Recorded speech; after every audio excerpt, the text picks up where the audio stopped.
I think that this is a good move forward. They're still going to have a lot of problems to face, but I have confidence now in the future. I firmly expect horrendous deadlocks to develop, and I think some of these celebrations that are now taking place are madly premature.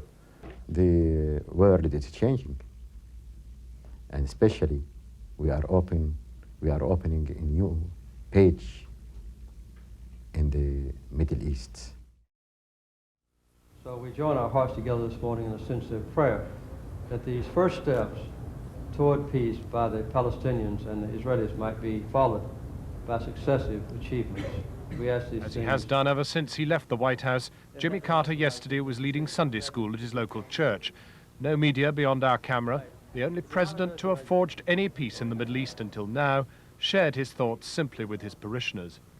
Since June, I've been meeting with the Israelis and the PLO leaders privately to keep abreast of what was happening. And when I was in Yemen the week before last now, Yasser Arafat came into Sinai without my knowing that he was coming to give me a briefing on what had been accomplished.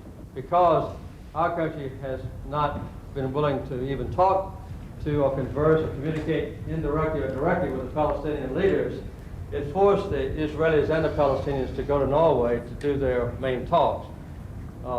In some cases, our State Department didn't even know what was going on. He's also met extensively with Peres and Rabin over the past few months, convinced throughout that the timing is right now, in contrast to his efforts at Camp David, when it proved ultimately wrong. When I was at Camp David with Begin and Sadat, I tried to bring them together in a little tiny room, a very small room, to talk about the future, and it was impossible.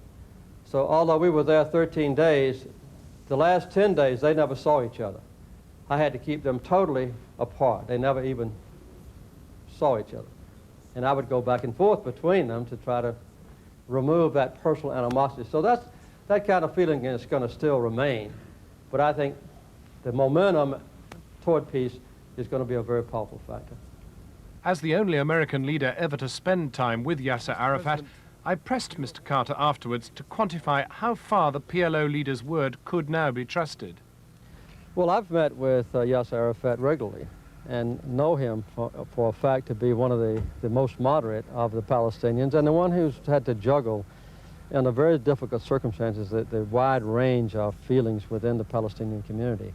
And I think that his leadership, his courage in going to Oslo and meeting directly with the Israelis, even at the threat of his own life, deserves some feeling of confidence in him. Do you think so that... I think that this is a good move forward. They're still going to have a lot of problems to face, but I have confidence now in the future. You were trying to do this as long ago as Camp David. Yes. Has too much happened since No, for I don't it to think stick? so. I don't think so. When I met with Arafat the week before last in Yemen, he was very careful and also very gracious to say that almost all the words that he had negotiated with Shimon Peres were derived specifically from Camp David. So the framework that we established at Camp David is still, the best foundation, I think, for future progress, but it's not a sacred text. It can be modified with the changing of times. What about President Assad? Because you've just seen him. Do you think Syria is in a position to move? I think Jordan will follow this week, and I think Assad, according to my conversations with him, is quite willing to make progress on the Golan Heights and also in Lebanon. As Mr. Carter set off for Washington, from a very different perspective, the last Republican Secretary of State was equally upbeat. I'm a whole lot more optimistic today toward the future of the Middle East than I think we've had a right to be over the past 40 years. Mr. Baker was the godfather of the Madrid Conference in 1991, an all-party development of the Camp David process of the 1970s, which spawned the secret talking in Norway this year.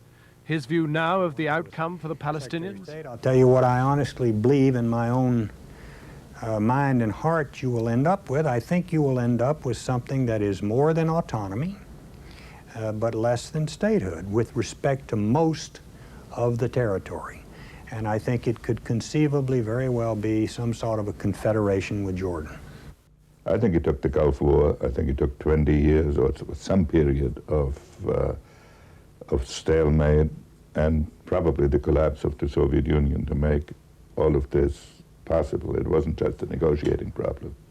But ultimately, this specific deal was one that was done without the Americans. I mean, the process may have been borne by the Americans. Retired statesmen always say they all did it all themselves. But I had the idea of a Jericho-Gaza link and partial agreement in '74 on behalf of Jordan, not on behalf of the PLO. And Israel absolutely would not consider it. So it took a while. Now, this was done without the Americans, and I think that's a good sign. That's good, because the reason we got so actively involved is because the Arabs believed that only we could make Israel or induce Israel to make concessions, and that was partially true, by giving them a sense of security. And the Arabs didn't really want to talk to the Israelis directly, so we acted as intermediaries. I think now we can get out of the front line of all of these negotiations. We still might have a certain facilitating role, and I firmly expect horrendous deadlocks to develop. And I think some of these celebrations that are now taking place are madly premature. Most of the tough issues have been put aside. First of all, when one says the Palestinians have recognized Israel, and the Israelis have recognized the Palestinians. Israel has recognized the PLO, not Hamas or Hezbollah. And in turn, one wing of the PLO has recognized Israel. And there are several parts of the PLO who have not recognized Israel. Then there's the problem of Jerusalem, settlements, Israeli military presence, and in fact of borders of what emerges. Then there's the problem, which I don't think the Israelis have yet accepted inwardly, that when Arafat comes to the White House, a Palestinian state is absolutely inevitable. And how to fit two states into a territory that's 50 miles wide. Don't you think that Rabin and Peres actually think that the PLO have accepted the fact of Israel?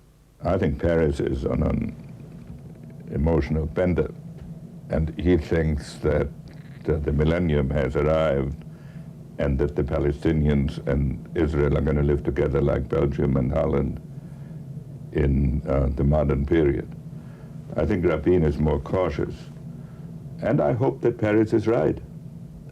Actually, this thing cannot possibly work unless, in the next few years, the Israelis and the Palestinian leadership that they work with can create a coexistence and a cooperation between Arabs and Israel that gives them such a stake in continuing it that all the irritating and disturbing elements cannot gain the upper hand. And well, that takes massive resource, and well, presumably our resource. It also takes a certain generosity of spirit and imagination.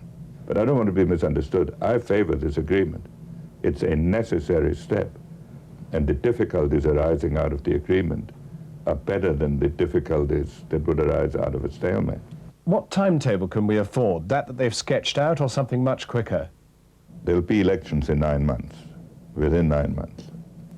The elected government will, in effect, be a legitimate government. The Israelis may delude themselves in thinking that they're not. I made a comment on some American television program saying that I think Palestinian state is inevitable and all hell broke loose, but I think it's inevitable now.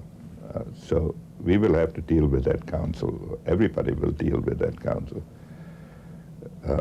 And I think the negotiations will accelerate, or the failure of the negotiations will accelerate tension. It is now, it's gone too far to be reversed.